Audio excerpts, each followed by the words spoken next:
el origen de la Iglesia Católica, y recuerden, no la fundó Cristo. Hoy vamos a ver la verdad del origen de la Iglesia Católica, y así puedas salir del engaño.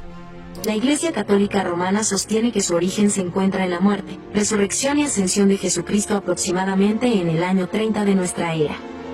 La Iglesia Católica se proclama a sí misma como la Iglesia por la que murió Jesucristo, la Iglesia que fue establecida y construida por los apóstoles. ¿Es ese realmente el origen de la Iglesia Católica? Por el contrario, aún una lectura superficial del Nuevo Testamento revelará que la Iglesia Católica no tiene su origen en las enseñanzas de Jesús o sus apóstoles. En el Nuevo Testamento, no hay mención del papado, la veneración o adoración de María, de la Inmaculada Concepción de María, la perpetua virginidad de María, la ascensión de María, o María como corredentora y mediadora, las peticiones a los santos en el cielo por su intercesión, la sucesión apostólica, las ordenanzas de la Iglesia funcionando como sacramentos, el bautismo infantil, la confesión de pecados a un sacerdote, el purgatorio, las indulgencias, entre otros.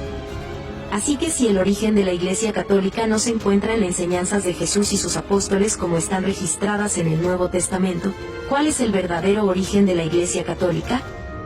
Durante los primeros 280 años de la historia cristiana, la cristiandad fue prohibida por el Imperio Romano, y los cristianos fueron terriblemente perseguidos. Esto cambió después de la supuesta conversión del emperador romano Constantino. Constantino legalizó el cristianismo en el Edicto de Milán en el año 313. Después, en el 325 después de Cristo, Constantino convocó al Concilio de Nicea en un intento por unificar la cristiandad. Constantino visualizó el cristianismo como una religión que pudiera unir al Imperio Romano, el cual en ese tiempo comenzaba a fragmentarse y dividirse. Mientras esto hubiera parecido ser un desarrollo positivo para la Iglesia cristiana, el resultado fue todo menos positivo. Al igual que Constantino se negó a adoptar de lleno la fe cristiana, sino que continuó con muchas de sus creencias y prácticas paganas. Así también la Iglesia cristiana que Constantino promovió era una mezcla del verdadero cristianismo con el paganismo romano. Constantino descubrió que con la gran extensión del Imperio Romano, tan diverso y expansivo, no todos accederían a renunciar a sus creencias religiosas y abrazar el cristianismo en su lugar. Así que Constantino permitió, y aún promovió la cristianización de las creencias paganas.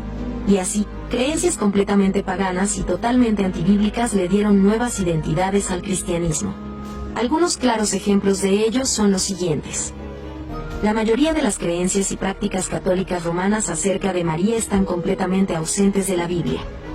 La visión católica romana de María tiene mucho más en común con la religión de la diosa madre Isis de Egipto que con cualquier cosa enseñada en el Nuevo Testamento. Curiosamente, las primeras insinuaciones de la Mariología católica aparecen en los escritos de Orígenes, quien vivió en Alejandría, Egipto, que resultó ser el centro de adoración a Isis.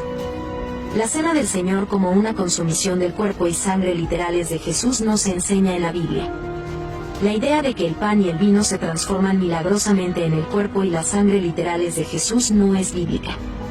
Sin embargo, varias religiones paganas antiguas, incluyendo el mitraísmo, que fue muy popular en el Imperio Romano, tenían alguna forma de teofagia como práctica ritualística. El catolicismo romano tiene santos a los que se puede rezar para obtener una bendición particular. Por ejemplo, Santa Gianna Beretta Moya es la patrona de la fertilidad. Francisco de Asís es el santo patrón de los animales. Hay múltiples santos patrones de sanación y consuelo. En ninguna parte se enseña siquiera un indicio de esto en las escrituras. Así como el panteón romano de dioses tenía un dios del amor, un dios de la paz, un dios de la guerra, un dios de la fuerza, un dios de la sabiduría. Así la Iglesia Católica tiene un santo que está a cargo de cada una de estas y muchas otras categorías. Muchas ciudades romanas tenían un dios específico para la ciudad, y la Iglesia Católica proporcionó santos patrones para las ciudades también. La idea de que el obispo romano es el vicario de Cristo, el líder supremo de la Iglesia cristiana, es completamente ajena a la palabra de Dios. La supremacía del obispo romano o el papado fue creada con el apoyo de los emperadores romanos. Aunque la mayoría de los otros obispos se resistieron a la idea de que el obispo romano fuera supremo, el obispo romano eventualmente ascendió a la supremacía, de nuevo, debido al poder e influencia de los emperadores romanos. Después del colapso de la mitad occidental del Imperio Romano, los papas asumieron el título que anteriormente pertenecía a los emperadores romanos. Se pueden dar muchos otros ejemplos, pero estos 4 pueden ser suficientes para demostrar el verdadero origen de la Iglesia Católica. Desde luego, la Iglesia Católica Romana niega el origen pagano de sus creencias y prácticas.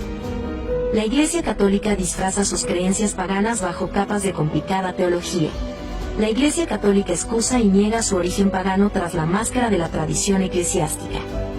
Reconociendo que muchas de sus creencias y prácticas son totalmente ajenas a la Biblia, la Iglesia Católica está forzada a negar la autoridad y suficiencia de las Sagradas Escrituras. El origen de la Iglesia Católica es el trágico compromiso del cristianismo con las religiones paganas que la rodeaban. En vez de proclamar el Evangelio y convertir a los paganos, la Iglesia Católica cristianizó las religiones paganas, y paganizó el cristianismo. Al mezclar las diferencias y borrar las características distintivas, sí, la Iglesia Católica se hizo a sí misma atractiva a la gente del Imperio Romano. Uno de los resultados fue que la Iglesia Católica se convirtiera en la religión suprema en el mundo romano durante siglos. Sin embargo, otro resultado fue la más dominante forma de apostasía del cristianismo del verdadero Evangelio de Jesucristo y la verdadera proclamación de la palabra de Dios. Segunda de Timoteo 4:3 al 4 declara: Porque vendrá tiempo cuando no soportarán la sana doctrina, sino que teniendo comezón de oídos, conforme a sus propios deseos, acumularán para sí maestros, y apartarán sus oídos de la verdad, y se volverán a los mitos.